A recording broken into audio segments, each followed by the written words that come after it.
Welcome. This video will guide you through the process of replacing O-rings in a Viking universal seal pump with an O-Pro barrier seal. Consult the appropriate technical service manuals before you begin for safety information. Tools required include a set of SAE Allen wrenches, a small screwdriver or cold chisel, a soft-headed hammer, a brass or a hardwood bar, hook nose spanner wrench, box end wrenches, an O-ring pick, as well as O-ring lubricant or grease, and a grease gun. The lubricant and grease should be food grade if the pump is to be used on food products like chocolate. The O-ring replacement kit includes the two outer static O-rings, the inner dynamic O-rings, a steel installation sleeve, two jack bolts for removing the O-Pro barrier seal, and a head gasket in case the head and rotor shaft must be removed. First, bend up the tang on the lock washer. Insert the brass bar into the top port to prevent rotation of the rotor and shaft. Use the hook nose spanner to remove the lock nut and lock washer.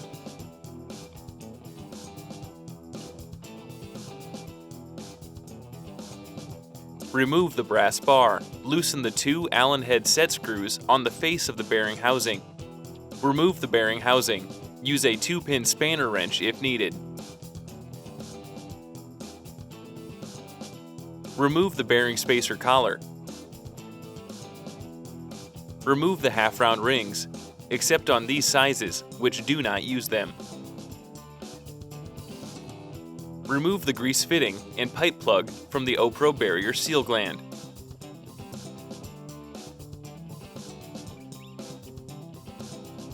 Loosen the gland nuts, securing the O-Pro barrier seal in the bracket, and remove the T-bolts.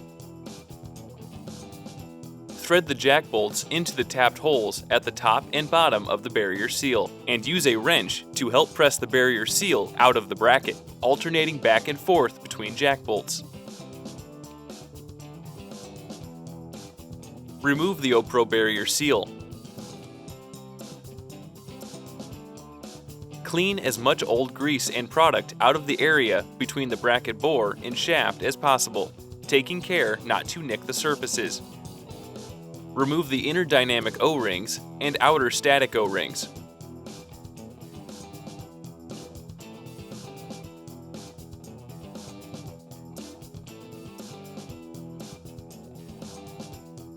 The remainder of this video illustrates the process of replacing O-rings by first removing the head and rotor shaft, which allows inspection for wear on internal parts and the shaft. But it's also possible to simply reinstall the barrier seal and new O-rings with the rotor shaft in place. This may even be done with the pump installed on its base and connected to piping, provided that spacer couplings were used to allow back pull-out and removal of the O-Pro barrier seal, pressure is relieved before removal, and liquid is drained. Remove the head by unscrewing the head cap screws and carefully tilting the head back to ensure the idler gear does not slip off the pin and fall. Discard the old head gasket. Remove the rotor shaft and examine the shaft for wear. Excessive wear at the O-ring locations may require replacement of the rotor shaft to ensure a good seal. Lubricate the O-rings and O-Pro barrier seal thoroughly with O-ring lubricant or grease. Install the inner dynamic O-rings and the outer static O-rings in the grooves.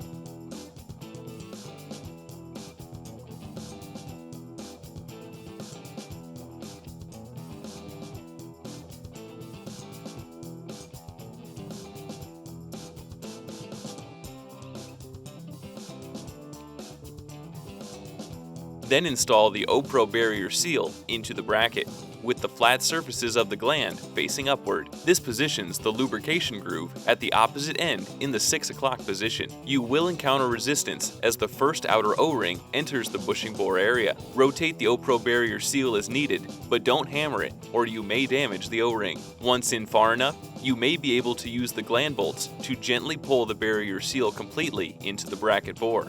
Tighten both nuts on the gland bolts completely. Slide the seal installation sleeve, if provided, over the shaft. The LS size pump does not use one. Then insert the rotor shaft, being careful not to allow the keyway or threads on the shaft to contact an O-ring. This may be taped over to ensure that O-rings aren't cut by sharp edges.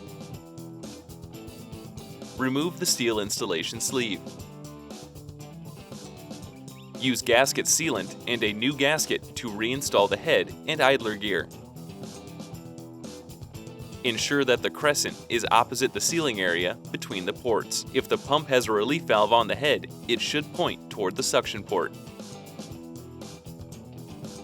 Now replace the half-round rings and bearing spacer collar.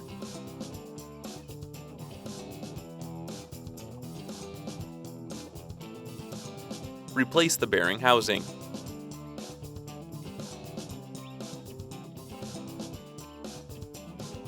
Tighten the lock nut and bend a tang from the lock washer into a slot to lock the bearing to the shaft. Now set the end clearance. Your Viking distributor can provide the correct settings. A separate video, Setting End Clearance, which provides more detail on this procedure, is available on the Viking pump website. After setting the end clearance, tighten the bearing housing set screws and test rotation. Using a thread sealant, install the grease fitting into one of the holes in the O-Pro barrier seal gland. Either hole in the gland can be used for the grease fitting, which allows re-greasing from either side of the pump.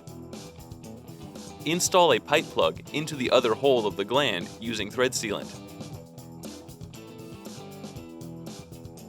Tighten the grease fitting and pipe plug with a wrench. Remove the grease relief fitting from the bracket. Now grease the gland until grease comes out of the adapter fitting. After cleaning excess grease off the adapter, use thread sealant to insert the grease relief fitting into the adapter and tighten.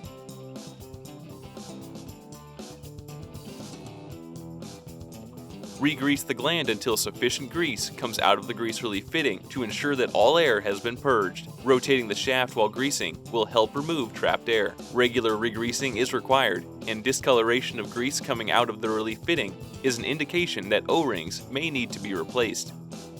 Your pump is now ready to be reinstalled. Thank you for watching.